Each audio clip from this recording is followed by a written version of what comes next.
رنجیت سنگھ کا دور حکومت تھا۔ رنجیت سنگھ کی حکومت تھی ہندوستان میں۔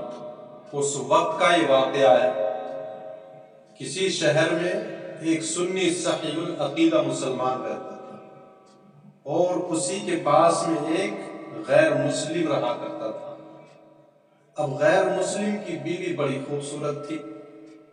اتفاق ایسا تھا کہ اس غیر مسلم کی ایک طرف تو سنی صحیح العقیدہ تھا، دوسری طرف بدعقیدہ وہابی رہا کرتا تھا۔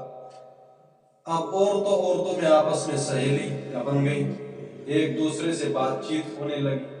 تو جو غیر مسلم تھا اس کی جو بیوی تھی وہ سنی صحیح العقیدہ مسلمان کی بیوی کے پاس آ جایا کرتی تھی۔ تو یہ سنی صحیح العقیدہ جو غوث اعظم کی کنیز تھی، غوث اعظم کی خادمہ غلام تھی، یہ اس غیر مسلم خاتون کو غوث اعظم کے قصے، آپ کی کرامتیں اور آپ کی خوبیاں بیان کیا کرتی تھی۔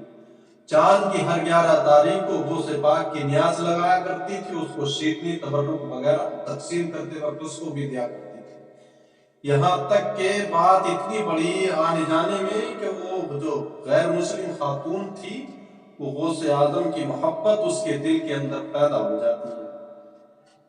اب اتفاق سے ایک دن کہیں باہر چلے تھے نکلنے، شاید میکے کے لیے جا رہی تھی، ساتھ میں اس کا شوہر بھی تھا۔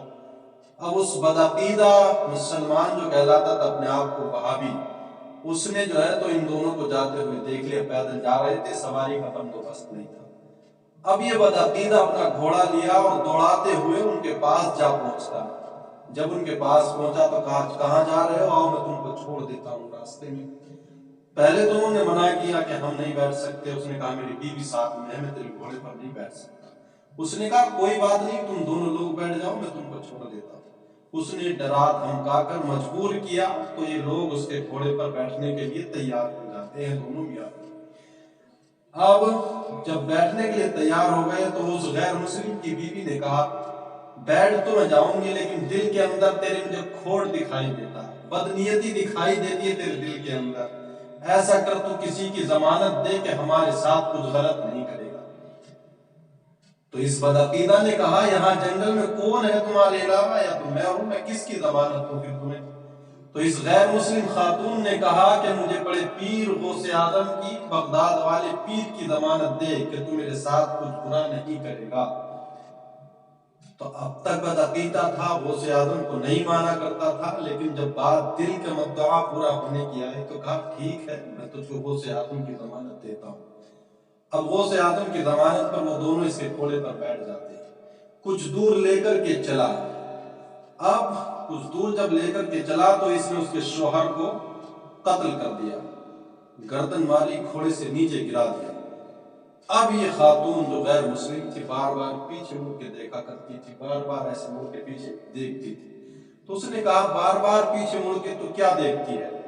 تو اس غیر مسلم عورت نے کہا میں دیکھ رہی ہوں بغداد والے پیر کو کہ وہ کب آتے ہیں میری مدد کے لیے۔ تو کہنے لگا وہ عبد القادر تیری مدد کے لیے آئے گا؟ صدیاں بیت گئی ہیں اس کے مرے ہوئے، تیری مدد کے لیے اب کس کو آنا ہے؟ تو اس عورت نے کہا ہو نہ ہو میری مدد تو بڑے پیر ہی کو کرنی ہے، میری مدد بڑے پیر صاحب ہی کریں گے آ کر کے۔ اب وہ بار بار پیچھے مڑ کے دیکھا کرتی تھی، یہاں تک کہ چند قدم آگے چلا تھا اور اس نے دیکھا آگے دو بزرگ نقاب پوش کھڑے تھے۔ ان دونوں نے جو ہے تو اس کو نیچے گھوڑے سے اتارا اور قتل کر ڈالا۔ اب اس عورت کو لیا واپس وہاں آئے جہاں اس کے شوہر کو اس نے قتل کیا تھا۔ ان میں سے ایک بزرگ نے اس کے سر کو اس کے تن سے جوڑا اور قم بإذن اللہ کہا تو وہ زندہ ہو جاتا۔ اب اس نے جب پیچھے مڑ کر کے دیکھا بزرگ دونوں غائب تھے، کوئی نہیں تھا وہاں پر۔ اب معاملہ بڑا پیچیدہ ہو گیا، دونوں اپنے گھر آ گئے، یہاں تک کہ اس بدعقیدہ کے جو گھر والے تھے وہ تلاش کرنے لگے ہمارا آدمی اتنے دنوں سے غائب ہے، پتہ نہیں۔ یا پتہ لگا کہ گھوڑا جو اس غیر مسلم کے پاس میں تھا، انہوں نے کہا گھوڑا تو یہ ہمارے آدمی کا، بتا پھر ہمارا آدمی کہاں ہے، کہیں تو نے اس کو مار تو نہیں ڈالا؟ تو یہ کہنے لگا ایسی کوئی بات نہیں، میں نے کسی کو نہیں قتل کیا ہے، میں نے کسی کو نہیں مارا، ہاں گھوڑا ضرور یہ تمہارے آدمی کا ہے۔ تو اب لوگوں نے کہا جب گھوڑا انہی کا آدمی کا ہے تو پھر ضرور تیرا بھی کچھ نہ اس واقعات سے تعلق ہے۔ تو اس غیر مسلم نے کہا میرا کوئی تعلق نہیں۔ یہاں تک بات پڑی کہ عدالت کچہری میں کورٹ میں مقدمہ دائر ہو جاتا ہے۔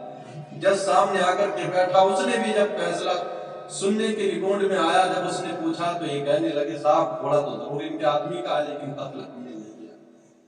اب وہ بھی حیران، اقرار بھی کرتا ہے پھر انکار بھی کرتا ہے کہ قتل میں نے نہیں کیا، پھر معاملہ کیا ہے؟ تو دونوں میاں بیوی آپس میں بات چیت کرنے لگے، کہنے لگے وہ جو دو بزرگ آئے تھے ان میں سے ایک کی آواز ایسی لگتی تھی جیسے اپنے محلے میں وہ غلام محمد جو بزرگ رہتے، چلو انہی کے پاس چلتے ہیں شاید کوئی مسئلہ حل ہو جائے۔ اب یہ دونوں میاں بیوی اس بزرگ مقصود کے پاس آئے گل محمد کے، تو انہوں نے کہا ہاں لیکن چلو چلتے ہیں۔ لوگوں کے پاس جب آئے تو انہوں نے کہا گھوڑا انہی کے آدمی کا لیکن قاتل یہ نہیں۔ کہا پھر معاملہ کیا ہے؟ کہا وہ جو دو نقاب پوش بزرگ تھے ان میں سے ایک میں تھا اور دوسرے شیخ عبد القادر جیلانی رضی اللہ تعالیٰ عنہ تھے۔ کہا غوث اعظم نے اس کو مارا بدعقیدہ کو۔